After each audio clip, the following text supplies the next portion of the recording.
গাড়িটা অল্প একটু স্যার কালো ধোয়া মারতেছে, ইনশাল্লাহ কোনো দুর্ঘটনা হবে না। আমি একজন অভিজ্ঞ স্টাফ মোটর ডিপার্টমেন্টের। আপনার গাড়ির চাবি কোথায়? চাবিটা নিয়ে আসেন। পড়ালেখা করেছেন? আপনার এই গাড়ি থেকে যে পরিমাণ ধোঁয়া নির্গমন হচ্ছে তাতে পরিবেশের ক্ষতি হচ্ছে, মানুষের ক্ষতি হচ্ছে, এটা কি আপনি বুঝতে পারেন কি পারেন না? ঝুঁকিপূর্ণ জানা সত্ত্বেও গাড়িতে যাত্রী কেন নিল? আল্লাহর রহমত ওই পরিমাণ ঝুঁকিপূর্ণ নাই যে যাত্রী ইনশাল্লাহ কিছু হবে। যতটুকু কাজ আছে আমি ডিপুতে যে পুরোপুরি করব। আমি 2 দিন গাড়িটা চালাইনি। আমার গাড়ি ওরকম ঝুঁকিপূর্ণ না, আমার যাত্রী যেতে পারবে যাত্রাবাড়ি পর্যন্ত, যে আমি দেন আমার ডিপুতে চাপাই দিব গাড়িটা। ওরকম ঝুঁকিপূর্ণ স্যার বলছে কালো ধোয়া মারে কিনা, আমি সত্যি স্বীকার করছি মারে, যতটুকু মারে অতটুকু ইনশাল্লাহ যাত্রীর কোনো সমস্যা হবে না, কারোই সমস্যা হবে না। আমি আস্তে আস্তে যাচ্ছি বাবা, আর পিক আপে আসতে পারা দিলে ইনশাল্লাহ ধোয়া বের হয় না। আপনি একটু দেখতে পারেন ছেলে বাবা, আমাকে যদি স্যার ক্ষমা প্রার্থী করতো আমি অনেক মেহরবানি পাইতাম। আমি একবারে আমার দেয়ালে পিঠ ঠেকা। আপনার গাড়ির চাবি কোথায়? চাবিটা নিয়ে আসেন। স্যার আমার কাছে 1 টাকাও নয়, খাওয়ার মতো আমি আচ্ছা, কোনো সমস্যা নেই, আইনে আপনার জরিমানা নাই থাকতে পারে, এটা কোনো অপরাধ না। জরিমানা না থাকলে সেক্ষেত্রে এটা আমরা ডাম্পিংয়ের জন্য সার্জেন্টের কাছে দিয়ে দিব, কোনো সমস্যা নেই, ঠিক আছে?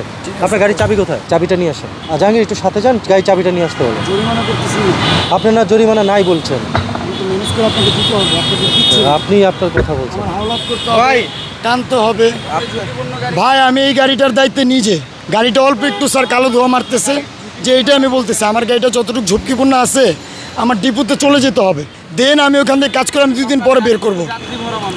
বাবা আমি গাড়িটা যাত্রী নিছি আমার যাওয়ার খরচটা তোলার জন্য। আমি 2 দিন ধরে পড়ে আছি, আমি ভাতও খাই নাই। ইনশাল্লাহ কোনো দুর্ঘটনা হবে না। আমি একজন অভিজ্ঞ স্টাফ মোটর ডিপার্টমেন্টের। আমি আমার কৌশল বুঝে আমি নিয়ে যাচ্ছি, যেন আমি যে 2-3 দিন কাজ করে আমি গাড়িটা পারফেক্ট করে বের করতে পারি। পড়ালেখা করেছেন? মানে 60-এর দ্বিগুণ হচ্ছে 120, তার সাথে আরও 10 যোগ করলে 130, তার মানে দ্বিগুণেরও বেশি। তাহলে আপনার এই গাড়ি থেকে যে পরিমাণ ধোঁয়া নির্গমন হচ্ছে তাতে পরিবেশের ক্ষতি হচ্ছে, মানুষের ক্ষতি হচ্ছে, এটা কি আপনি বুঝতে পারেন কি পারেন না? পারেন? মোবিল চেঞ্জ বা গাড়ি সার্ভিসিং করাতে কি খুব বেশি সমস্যা?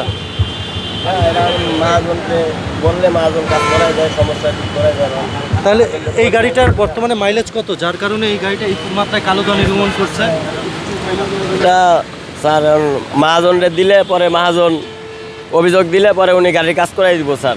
তাহলে আপনারা তো বুঝতে পারেন যে এত কিলোমিটার গিয়েছে, এরপর যদি আমি চালাই এটা থেকে কালো ধোঁয়া বের হবে, তা আপনারা এতটুকু চালানোর পর তো গাড়িটা সার্ভিসিং করা হয়েছে। জি স্যার, সার্ভিসিং করা উচিত। তাহলে আপনারা ঘোরাচ্ছেন না, এখানে আপনাদের ঠিক আছে, আজকে রাত মহাজনকে বলবো। আমার গাড়ির কি সমস্যা হচ্ছে? গাড়িও একটু কালা ধোঁয়া মারে, এই কারণে। কারণে পরিবেশ দূষিত হচ্ছে বলে কি মনে করেন?